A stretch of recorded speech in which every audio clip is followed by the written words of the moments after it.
welcome. My name is Steve Weber. I'm a professor of political science here, director of the Institute of International Studies.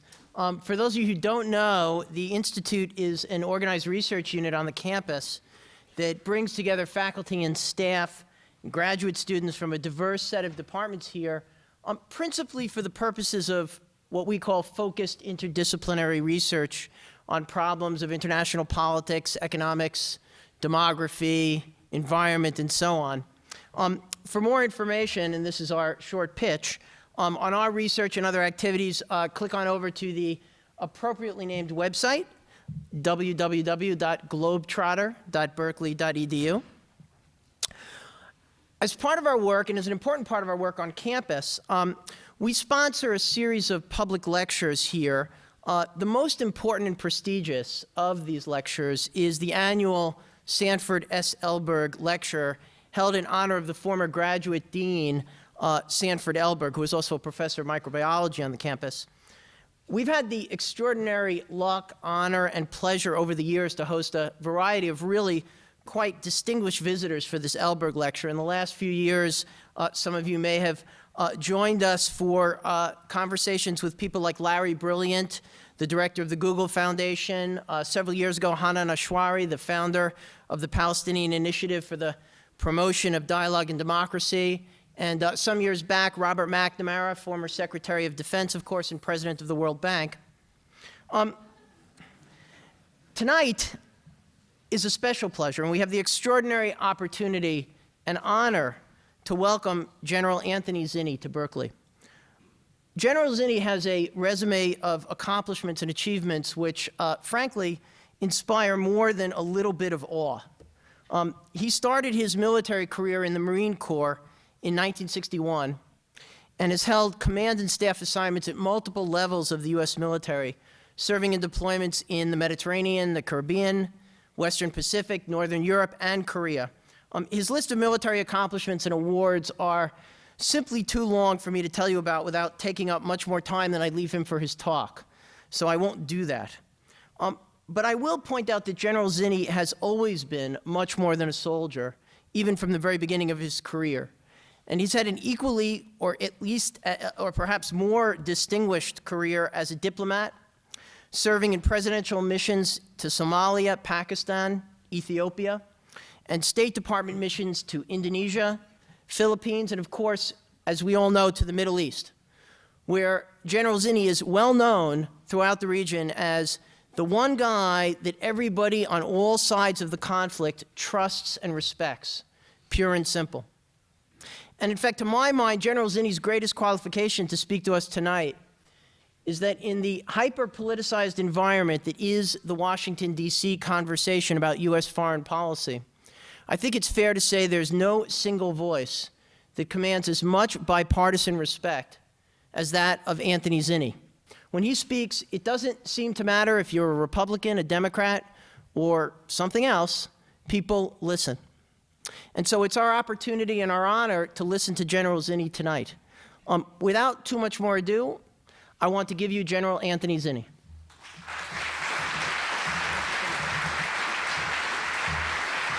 Thank you. Thank you. Thank you. What I thought I would do is sort of give you an observation of the world, a world that I think in the last decade and a half has changed significantly and is still changing, and some of the concerns and issues that has caused, and maybe why we have such difficulty operating and understanding this part of the world. As Steve said, I retired from the military after about 40 years in the year 2000. I retired and decided initially that I would take a few months off. I thought after 40 years I deserved it. I made a big mistake. I hung around the house. My wife of 41 years decided that somewhere between alphabetizing the spice rack and trying to bring order to the laundry process that I needed to go off and find other things to do. I then fortunately, or unfortunately, was asked by Secretary Powell to take on a number of the missions that Steve had mentioned in peace mediation. And I thought that I had understood the world, certainly from the experience of having served in 70 countries and a number of conflicts over the time of the 4 decades in the military. But that experience allowed me to see the world from a different view.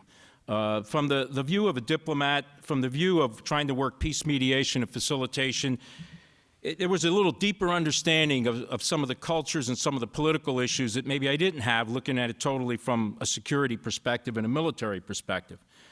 I went from that to several academic chairs that I held, a number of which were working international partnerships with academic institutions around the world, but particularly in the Middle East, and trying to build cooperative academic systems and share through that sort of connection, maybe how better to understand each other, work with each other.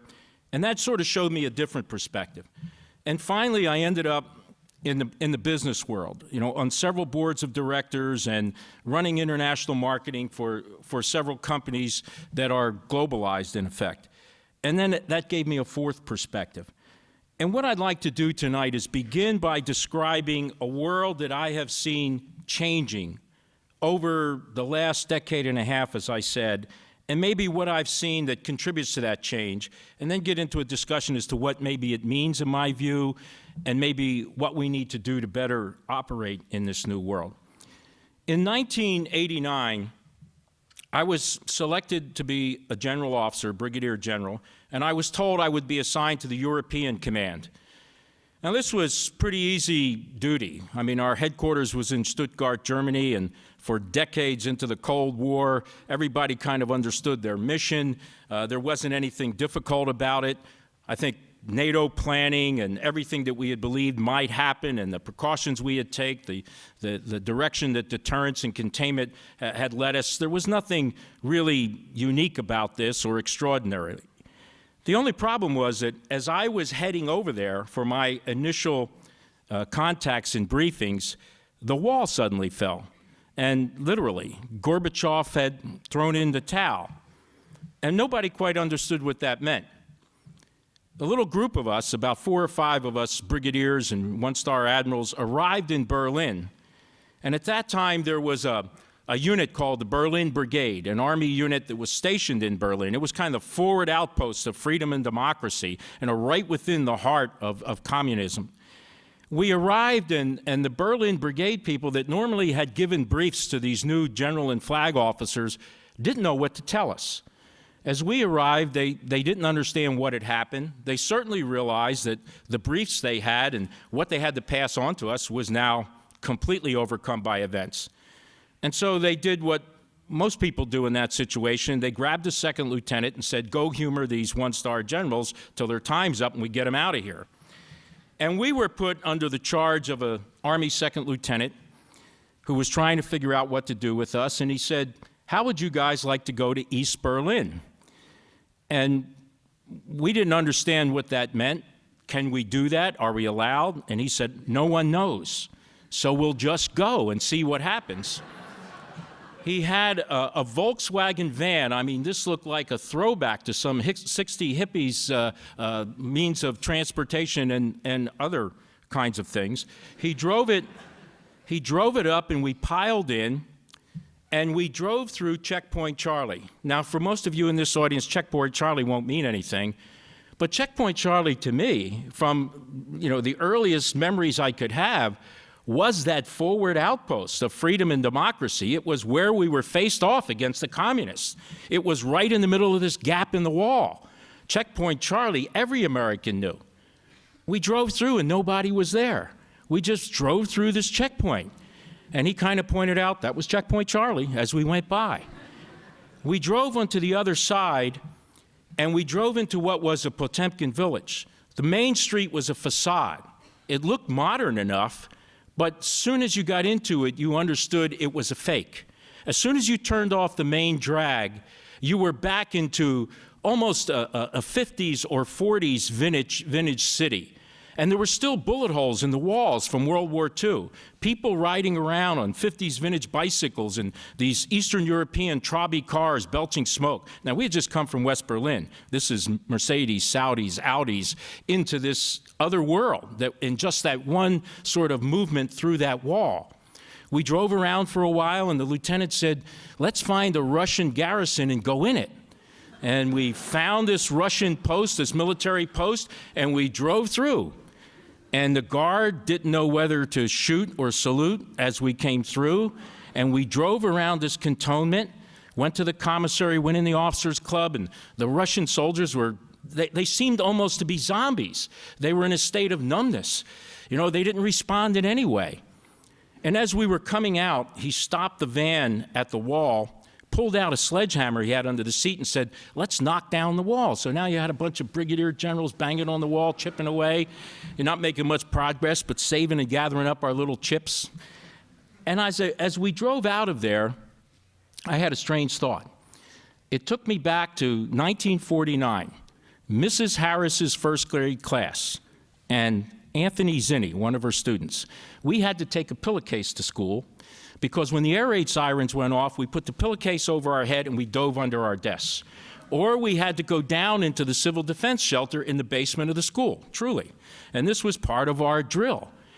And so I'm thinking back from my earliest memories until then, we understood the order of this world. We understood who the threat was, you know, and we understood clearly what the rules of the game were. And now suddenly, unexpectedly, without any preparation, something had happened. Something important, it seemed to me. As I assumed my duties in the European Command, and I was the Deputy Director of Operations, our President, then President Bush 41, was announcing that there would be a new world order in a very positive way, and a peace dividend, if you recall. That somehow this world now was going to sigh a sigh of relief. The doomsday clock was pushed back, and now we could enjoy the fruits of taking all the resources we had invested in an arms race and in military buildups and in facing off against each other and put them to much better use. And the world would be so relieved by this tension of two superpowers that could eliminate our species, now not contending against each other, that we would end up with a much more automatic positive reordering or restructuring of the world. The trouble was, as I was there for those 2 years, that wasn't happening. Saddam went into Kuwait, the Balkans fell apart, we were conducting operations and missions all over Africa, non-combatant evacuation operations, humanitarian relief operations, UN missions and operations in the area of peacekeeping, humanitarian disaster relief, and humanitarian conditions set up by man-made problems were at the rapid pace. And here was our military that we were drawing down, that was in free fall, and we were being sent off to these missions. Haiti, Bosnia, Somalia, you know, we're cropping up all over the place. And it didn't seem like there was a reordering. Something was happening here. This collapse of one superpower, the lid that had maybe been placed on these problems was suddenly popped. And now everything underneath was coming out. Ethnic and religious hatred, problems that had existed and maybe were tamped down or bought off by the superpowers were no longer there. I came back from that tour of duty, returned to the United States, and needed to buy a car, and I went to see my old buddy Bob, who was a retired Marine and a car salesman. I think purchased 4 or 5 cars from him before. When I went to his car dealership, it was no longer a Chevy dealership. It was a Honda dealership.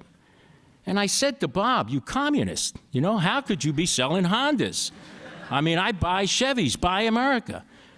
And he said, here's the certificate on the Hondas. They're made in Merrifield, Ohio. He said, go down to the Chevy dealer and see where the Chevys are made. And I did. And the Chevy was assembled in Mexico. And I said, well, this is really confusing. What's happening now? Well, of course, what I was seeing is a small example of globalization. You know, first really in the corporate world and in the economic field, but growing in a shrinking planet in a much greater way, in a rapid way. And that was an additional source of change, maybe unleashed by the collapse of the Soviet Union. Maybe that collapse was a catalyst for more of this interaction and globalization. And again, not only in an economic sense, but an attempt to globalize the way we looked at the way we handled things legally and held accountability and did other things around the world. You know, I flew in to San Francisco Airport the other day on flight 914. At the gate in Dulles Airport, I was looking around and marveling at how many people were wired there. I mean, laptops, PDAs, you know, people were texting, they were talking on cell phones, they were banging away on their laptops. And it struck me that the information in that room, if you could touch it at that gate, if you could grab it in cyberspace, must be vast. How much different this was from my era, from what I experienced in my career. They pack all that crap up, they get on the airplane, and then the flight attendant explains the rules as to what you can use and not use. I've got to admit, I'm not tuned into all that, and it's very difficult for me to understand what they're talking about. A new set of things come out, you know, for the flight, and then as soon as they land, there's a new set of instructions. Everybody pops a cell phone out, and they start talking, and I'm wondering, who the hell are they talking to? I mean, more people knew Flight 914 landed at San Francisco Airport than knew Pearl Harbor was attacked the next day. And I'm intimidated by it. I break out my cell phone and pretend to be talking to somebody. But this is, I mean, this is the information age. It's in its glory.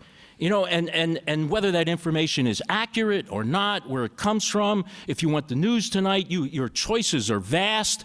I mean, I grew up in an era where it was Walter Cronkite, it was Huntley Brinkley, it was John Cameron Swayze. You know, that's where I got my information. If Walter said it, it was right. Now, I don't know what's right. I mean, I go from Fox to CNN to MSNBC to BBC to Al Jazeera, you know, and it's confusing. I used to tell my students that if you want to get further confused, not only listen to the U.S. media, but go online and read English language newspapers in different parts of the world and their editorial pages. Watch BBC, read The Economist. I mean, really get a view from all over. Go online and pull down what you can from various sources of media, not to mention bloggers and other sources of information. And they were confused. I mean, during the work up to the Iraq War, I had them do this, and they said to me, "This seems like there's 4 wars out there. Which is the right war?" And I said, well, I'm not going to tell you. I mean, you have to figure it out. Because the opinions and views, much like blind men feeling an elephant, depending on what you grabbed a hold of, you had a different opinion of what this thing was in front of you. And this is what happens when you have these sources of information. And there's no way of vetting, and there probably shouldn't be, no way of understanding the accuracy or the sources, and it becomes very confusing. Not only that, but we've increased the ability for almost anybody to have access to the most sophisticated technology today. I mean, we are in a war against a 6'5" Arab living in a cave that's using throwaway telephones and the internet to run a worldwide network that's confounding us. And then when they tell me he's on dialysis, I figure out how the hell come we can't get this guy? You know, it's even further confusing. You know, but the technology access, the ease of moving of information, I mean, this has come to further change this environment. I think also this environment, this change, began to affect another sort of phenomenon in the world. The ability to move. To sort of paraphrase the Southwest Airlines ad, you're now free to move about the world. People are packing up and moving. You probably couldn't have done that during the Cold War and the controls that were on. But there's, in effect, many diasporas that go on, entire communities that move. They're changing identities. You know, people are confused as to whether they're threatening or not threatening. They're moving to where they can sustain their families and themselves better. And that is causing disruption. It is causing confusion in identities. It's causing confusion as to what it means in places like Europe, even here in the United States and elsewhere. But that migration and that movement means we're becoming a much more diverse global society. We're bringing the issues, benefits, and even problems of one culture into another. And sometimes that becomes very difficult in societies that find it more difficult to assimilate. I'm the son of immigrants. My parents came here at the turn of the last century with my grandparents from a very, very poor environment in the hills of central Italy. They came here with little education, and in one generation, they're able to have a son that has risen to be a 4-star general, to participate in the kinds of missions and responsibilities that Steve had mentioned. That's rare. In other societies, that becomes much more difficult. I have a friend that is a professor at the University of Leicester in the United Kingdom, and he's Pakistani by birth. And when he came there as a young man, had stayed and now has become a full professor. And yet, he is regarded by the government as a member of the Muslim community. I mean, even though other Muslims may come from North Africa, from the Middle East, or other places that he has no real affinity with, doesn't really connect to them in any other way than the commonality of religion, that's his classification. And that's the way he's looked at. That's the only source of any kind of communal interaction tends to be around the mosque.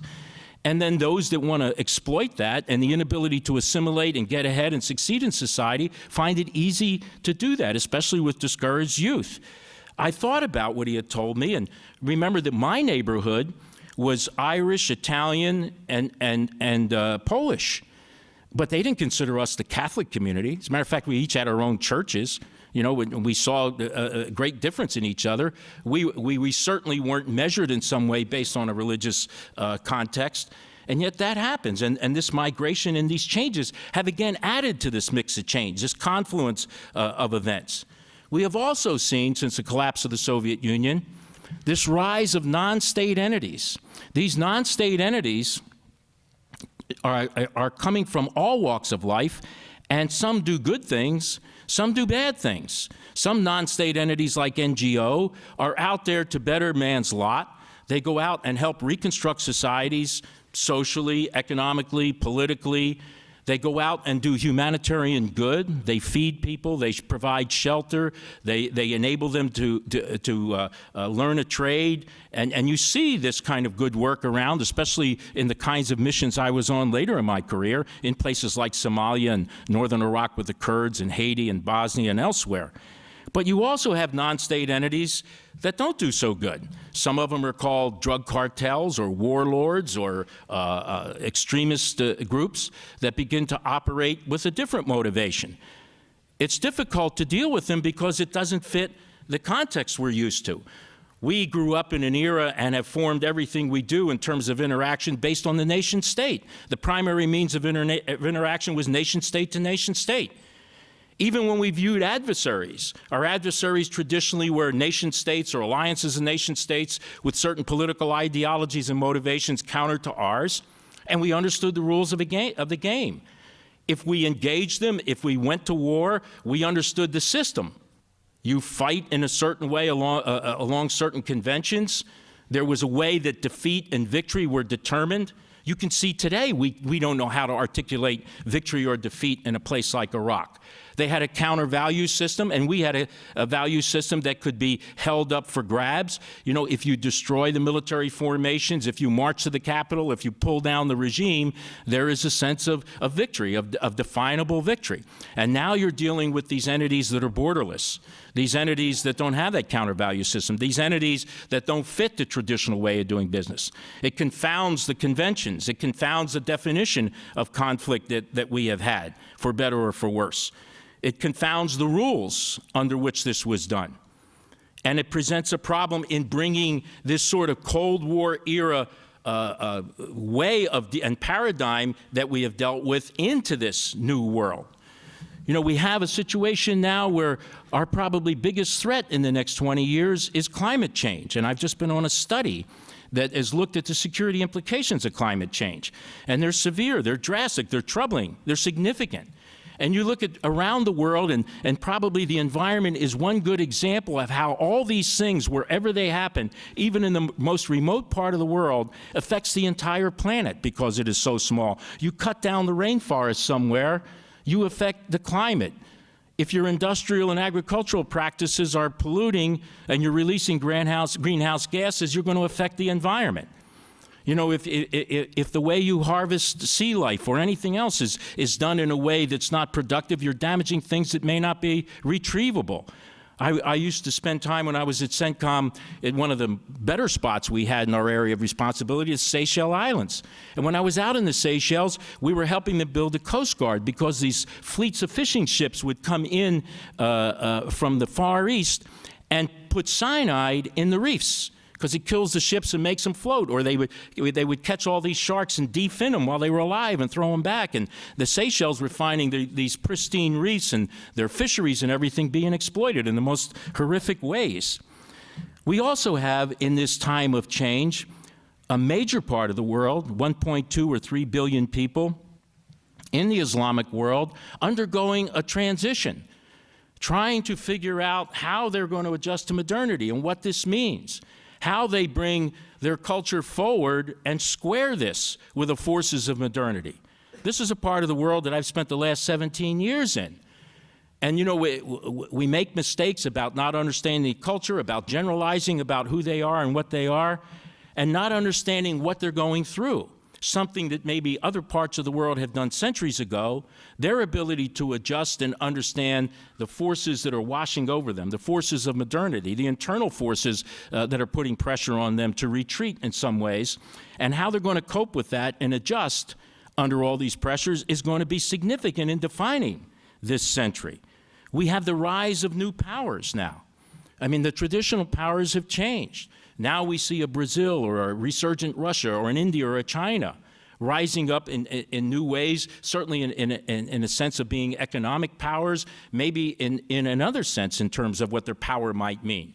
Are these peer competitors? Are they going to generate another arms race? What does this mean? It's part of this reordering. Other significant things have added to this confluence of events. We have greater urbanization of our population. Recently, within the last few months, we have crossed the line, by all estimates, of the majority of people now living in urban environments. No longer do the majority of humans live in rural areas or in agrarian areas. They have come into the cities. And you can imagine the impact. We see the changes in demographics, the growth of populations in unsustainable areas. So this sort of confluence of things has changed this world. It has generated a new kind of world in the sense now that all these things affect everybody in the world. Somebody that doesn't believe the impact of all these changes and events, doesn't wash up on our shores, isn't facing reality. Some poor farmer needs to grow poppies or cocoa leaves to survive. That's heroin and crack in your street. If someone decides to cut down that rainforest, that's going to affect the climate here. If someone is upset with the political, economic, or social conditions they're living in and wants to throw a bomb, that bomb is going to be thrown in London, Madrid, Washington, or New York. And on and on and on. These things have direct impact. We're not immune to them. There aren't two mighty seas that keep them away. What we face now is any instability in the world comes back to bite us. It's not even a matter anymore of picking and choosing and out of a sense of altruism going out and trying to do good in many parts of these areas. Doing good is necessary to protect our interests and to survive in the long run, in my view. Yet we have difficulty understanding this. Why? In my view, we did not look at this world as it began to change and understanding a change was taking place. You know, most historians believe that in modern times there have been 5 reorderings of the world, beginning with the Peace of Westphalia, then again in 1870, again at the end of the First World War, and at the end of the Second World War. Each of those reorderings were very defined, very easy to understand in history. They came after cataclysmic events, after major wars on a global scale. Clearly, you could see the change. You could mark it in time. This one didn't happen that way. It was maybe more subtle. It was accumulation or a confluence of events and phenomena that generated change over some time. So it was harder to see. We didn't make the adjustments. It's interesting to look back at the 3 reorderings in the last century and to understand after the first one, at the end of the First World War, we had a leader in President Wilson that saw that things needed to be changed. You had to help in reordering the conditions that the world existed in, or you were going to repeat the tragedy of the First World War. He offered his 14 points, his League of Nations. He insisted that we had to get rid of imperialism, of militarism, of colonialism, and the forces that were leading to these destructive kinds of results. But no one listened to him. He was frustrated. We tended to be isolationists, and we withdrew. We unfortunately had to repeat the experience. He was prophetic in what he saw.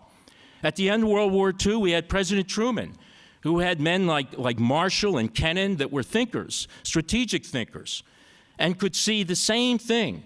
The need as a leader in the world to become involved, to build partnerships, to help change the conditions. The Marshall Plan, only had 19% American popular support when it was proposed. Yet George Marshall gave 84 speeches. We were able to put it into play, the European Recovery Plan that changed Western Europe and eventually Eastern Europe, and created an environment that ended the chronic wars that had gone on for centuries. The same thing in the reconstruction of Japan. We also joined a military alliance for the first time in our history, alien to everything we believed in terms of getting involved in those foreign entanglements. NATO, it helped us withstand a potential of Soviet incursion and extension of its influence.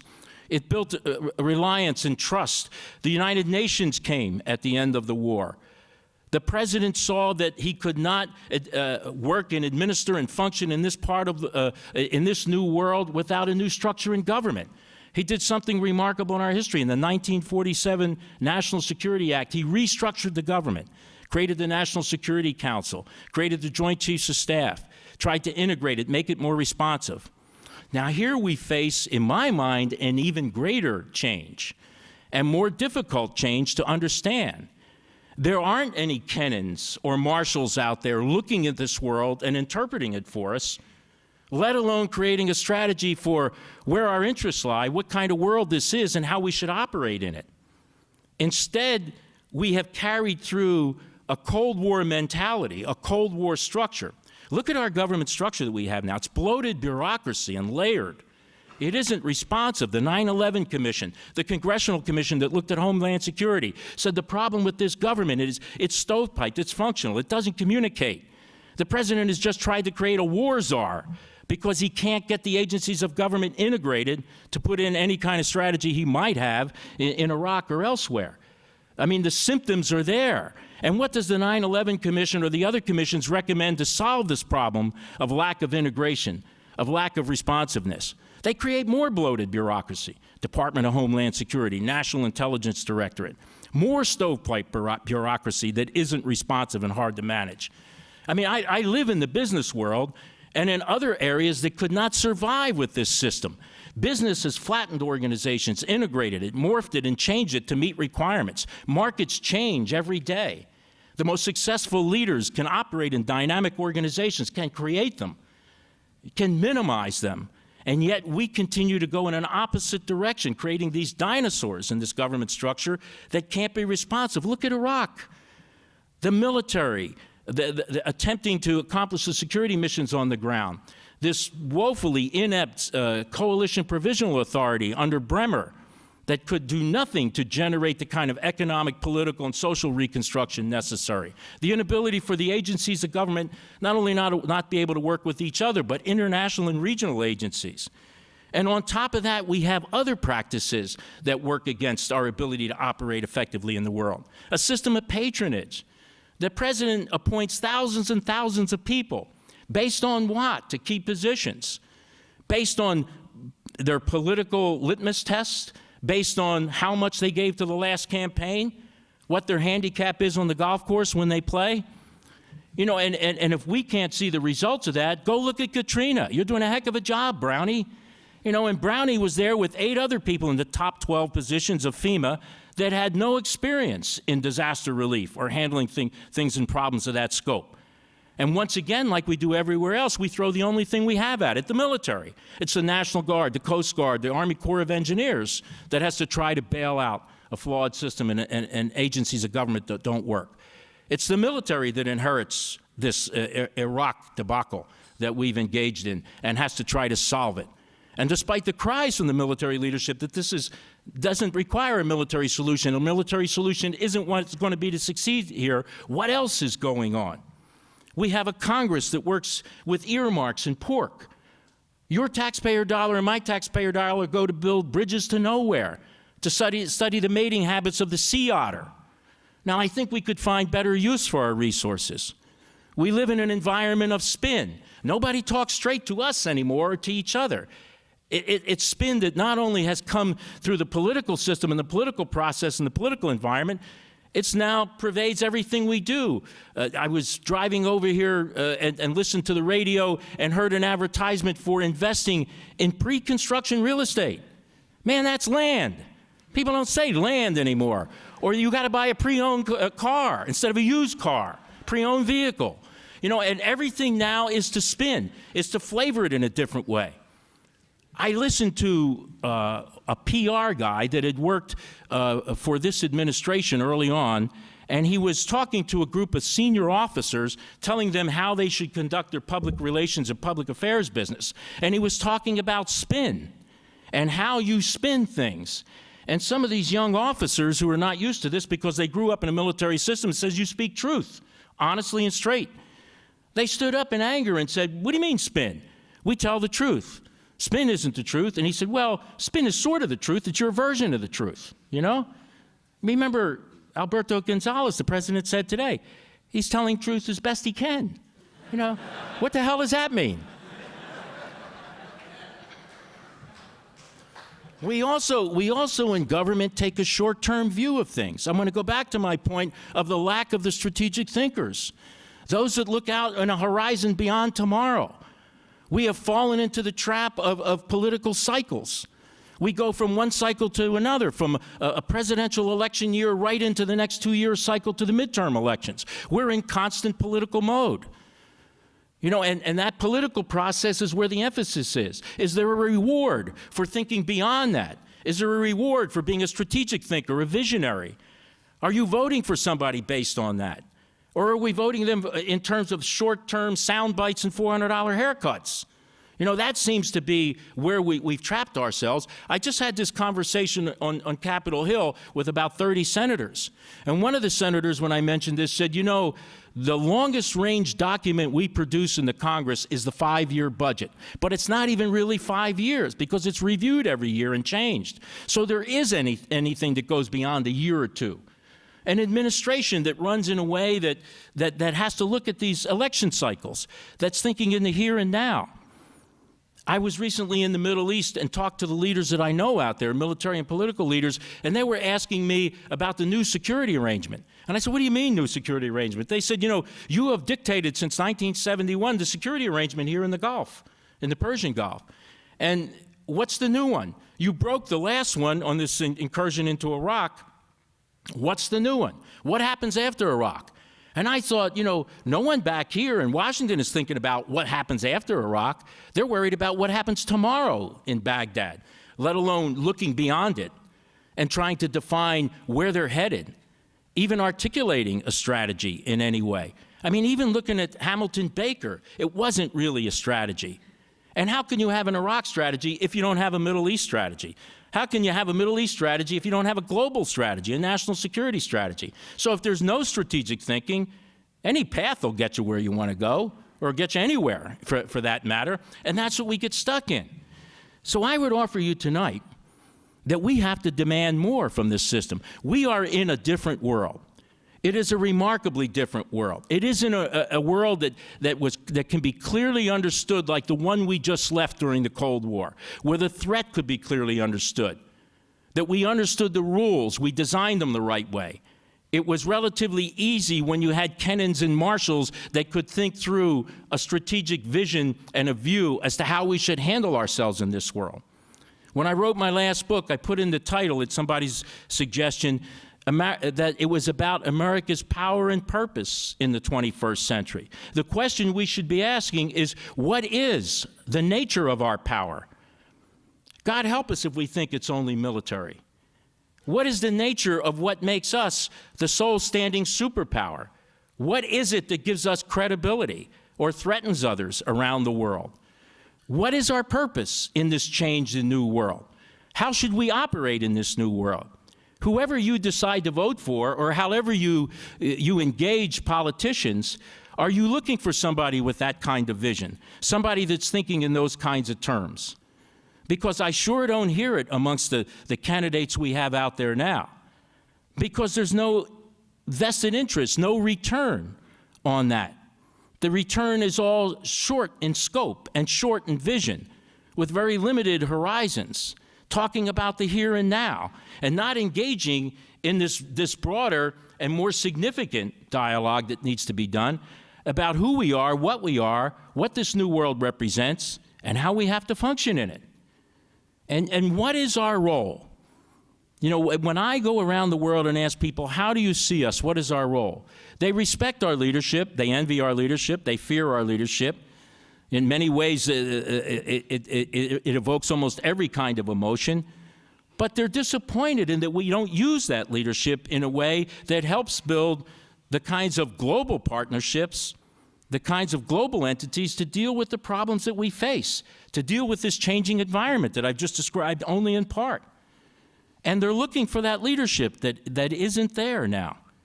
And I think our task is going to have to be to redefine ourselves.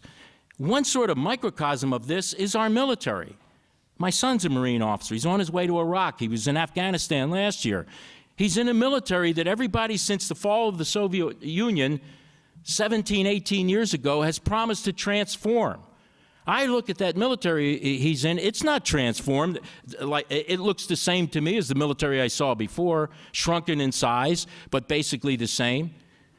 Ill-equipped, ill-trained, given no strategic direction, but thrown at every problem we face, as if that's the only element of power that we have. We are, in fact, an empire, like it or not. But we are an empire in a different context than past empires. We're not an empire of conquest. We're an empire of influence. That influence could be for great good.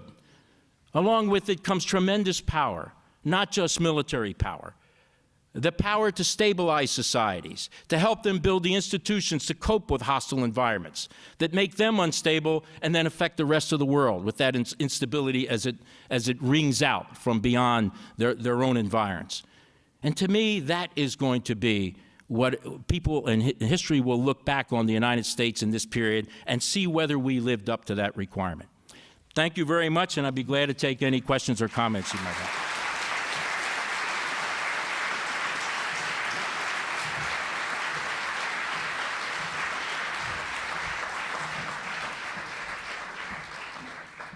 Going back to George Kennan for a moment, Kennan, in thinking about American power and American leadership, actually had a very guarded view of the nature of American power, and was a great proponent of the recovery of our European allies, in large part because he really felt that we needed to be restrained by our friends in order to effectively deploy our power in the world. And Eisenhower understood this. That understanding got lost along the way, and I was thinking about this today in the context of reading about Barack Obama's recent speech, actually just today, sort of his opening gambit in the foreign policy debate, as it were. It struck me as very much a re-articulation of something that Madeleine Albright said rather effectively, referring to the United States as, quote, the indispensable nation. Barack Obama basically said, hey, you know, the United States can't go it alone, but, and this is the part that I want to put on the table for discussion, nothing important gets done in the world without the United States. Do you believe that? And what would it mean to the rest of the world if we were to change our feelings about that? Well, I think it's important for us to understand that part of our role is to build capacity out there, local capacity to deal with problems and to deal with issues and some of the things that I mentioned that result from this changing world. And that capacity could be done in a way where we have to maybe be a major part of that total capability in some cases.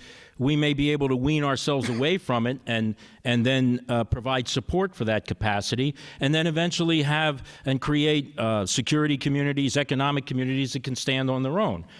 To me, that's the approach we should take. You know, I go back to the period right after the fall of the wall. The first real crisis the world faced was Saddam's incursion into Kuwait. And I had been traveling around talking to military war colleges in Eastern Europe and in the Middle East and elsewhere, and they were watching this very carefully. They were surprised because President Bush 41 had gone through this painstaking process to get a UN resolution to authorize the use of force in expelling Saddam from Kuwait. When he didn't have to do it. He could have done it unilaterally. But he chose to do it that way, and they understood how difficult a diplomatic task that was to gain that kind of support. Then he created this unbelievable coalition to do it. If you're a military person, you realize you like unity of command and clean lines of control. Poor General Schwarzkopf had a dual chain of command. Prince Khalid commanded the Muslim forces. He commanded the other coalition forces. I mean, it was a Rube Goldberg lash-up.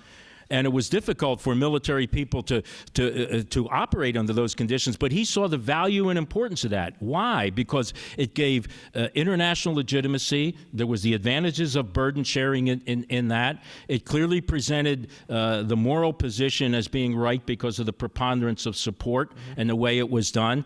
And then even more remarkably to the rest of the world, when he could have marched to Baghdad, he chose not to. Now, I think he had the common sense to understand he didn't want to unleash the problems that we see now and inherit that state. But also, it was not within the authorization of the UN resolution. He stayed within that resolution's authority. We put in place a containment policy that was supported by countries in the region. $300 to $500 million a year they paid for our support. They allowed us to use their bases. We did it with fewer forces than report to the Pentagon every day for work. And those forces weren't even assigned to CENTCOM. We had British and French and forces from the region that participated with us. And by the way, it gave us the ability to do things like Somalia and the Balkans, where nations from that part of the world that wouldn't normally do this participated with us. The Saudis, the Kuwaitis, the Emiratis, the Egyptians came to Somalia, in the UN mission when we had asked them. And so this kind of partnership, this kind of building of capacity, I think is what's important and what fits our role. The unilateralism is what scares everybody, and to kind of go back and maybe put it more in Kennan's context, it's not so much to restrain us, but it's to use our power to build the kind of mutual capacity out there that doesn't put us in these positions where we're not the most effective way or means or desired party to resolve the issue. That others could be better given the resources, but we might be that indispensable piece in some form to shape that. So let me then take exactly that argument to a part of the world that you know extraordinarily well. And probably have more insight into the sort of dynamics of the politics there today than anybody else, which is the Middle East. What would it mean to apply that notion or that theory of leadership for a new political leadership in the United States, say after 2008, to a Middle East that on the face of it has sort of been moving away from, I think, what might have been a consensus view of, say, 5 or 6 years ago. And when I say Middle East, I'm talking, of course, specifically here about the Israeli-Palestinian conflict and the surrounding states. From a consensus view that, hey, we all sort of recognize that a two-state solution is the official future. And we're going to get there. We're going to argue bitterly over exactly how we get there.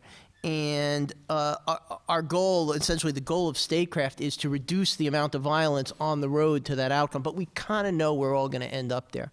What does it mean now in today's environment, or let's just say the environment for a new president in 2008, to take that theory of leadership to the Israeli-Palestinian conflict and the issue with the surrounding states, and try to enact something maybe to get us back on that road, to get us to some road that leads us to a sustainable solution in that part of the world? Well, I think we made a horrible mistake in disengaging from that process. You have to look at those kinds of things in a long term. I've been involved in mediation processes where you've gone along and had a failure, and then you had to regroup and reestablish it. It becomes part of the long-term process that maybe works like a sine wave that's steadily going up, but consistently has its ups and downs. I think we made a mistake, and it caused us to miss opportunities. When Abu Mazen or Mahmoud Abbas became the prime minister, there was a golden opportunity.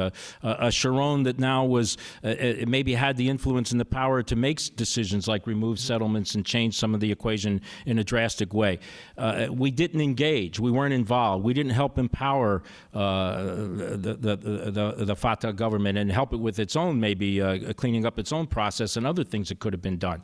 And we find ourselves where we are now, which is much more difficult. But I want to say about those kinds of processes, you can't quit. The control over those processes is given to those that are willing to perpetrate violence to upset the process. In other words, every time a violent act occurs, we withdraw. what you're telling those that can perpetrate that violence is, I can control the tempo, I can control the involvement, I can control the process. All I have to do is continue the drumbeat of violence, and they'll break it off. You're right in that everybody in the region now knows the solution.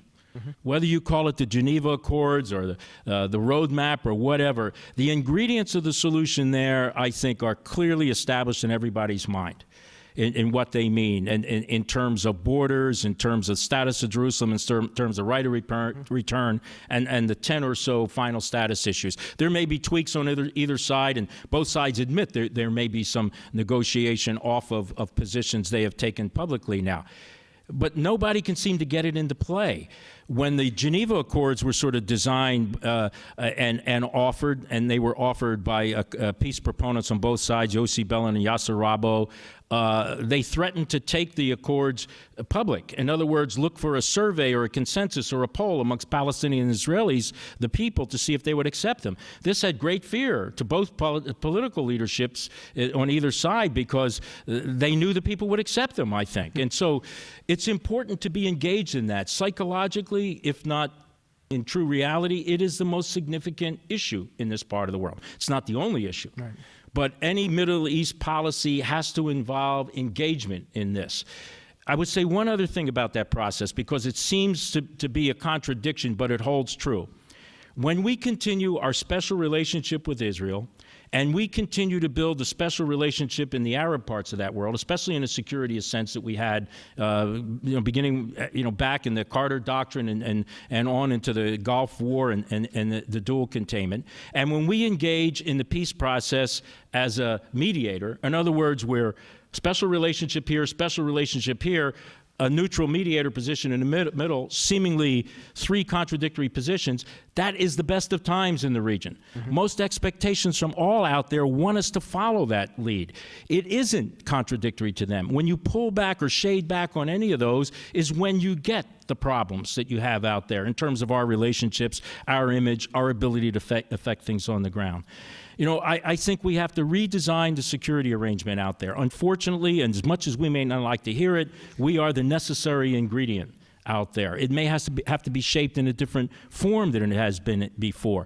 We have to work to understand how to encourage and support reform out there. For example, we shouldn't be talking to Ahmadinejad in Iran like every Iranian is Ahmadinejad. Talk past them. Talk to the youth that want change and reform. Connect to them. Support the reform. Work through the exiles. Encourage them to take a rightful place as a great Persian society in the world community. And that is the greatest threat to the hardliners, that kind of dialogue, instead of the saber rattling and the confrontation to the few hardliners that aren't supported.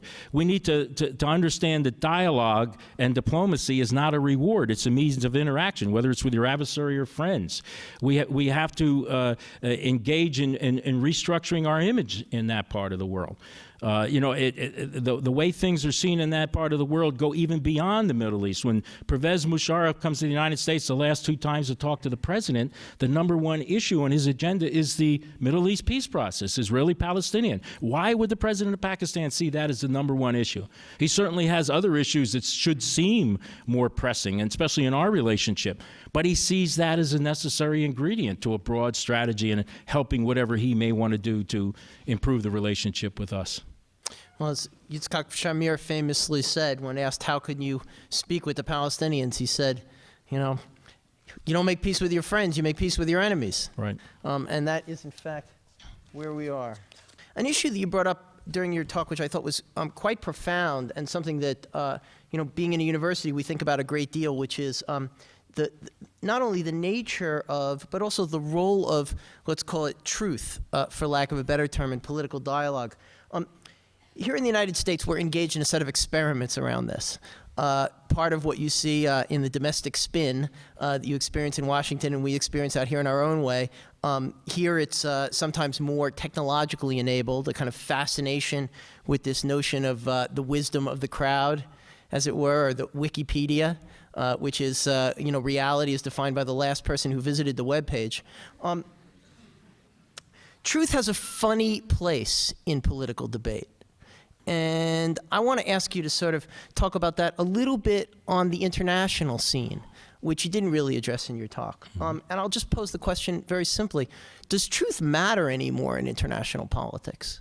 In a world where half of the Pakistani population is below the age of 22, and let's say half of that population really, truly knows, I don't say believes, but actually knows in its conceptualization of truth that either the United States or the Jews or both were responsible for 9/11.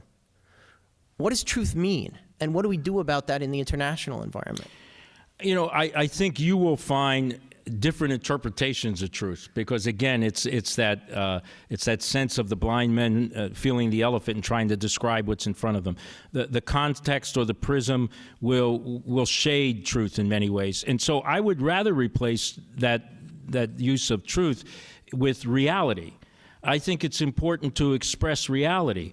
And sometimes perception is reality, and perception may not be exactly truth, but it has become a reality. The problem I see is we don't talk in these realities. We just discussed the Israeli-Palestinian peace process, or lack of one. And I've heard debate and argument about whether this is the most important issue in the Middle East. Well, I can tell you, perception is, psychologically, it is the most important issue.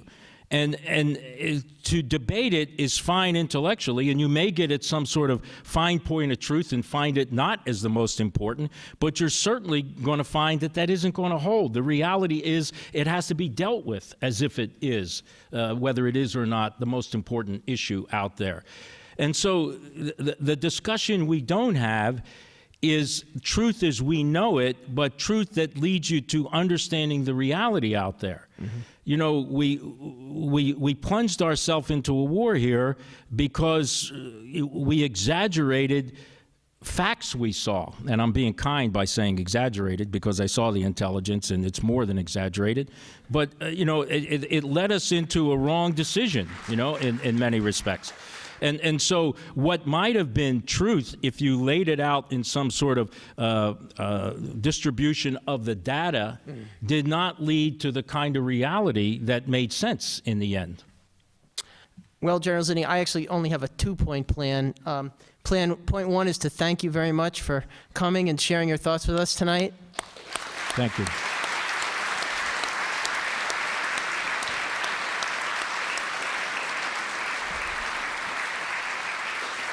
And point two is to simply to extend a standing invitation to come back and visit us again whenever you wish.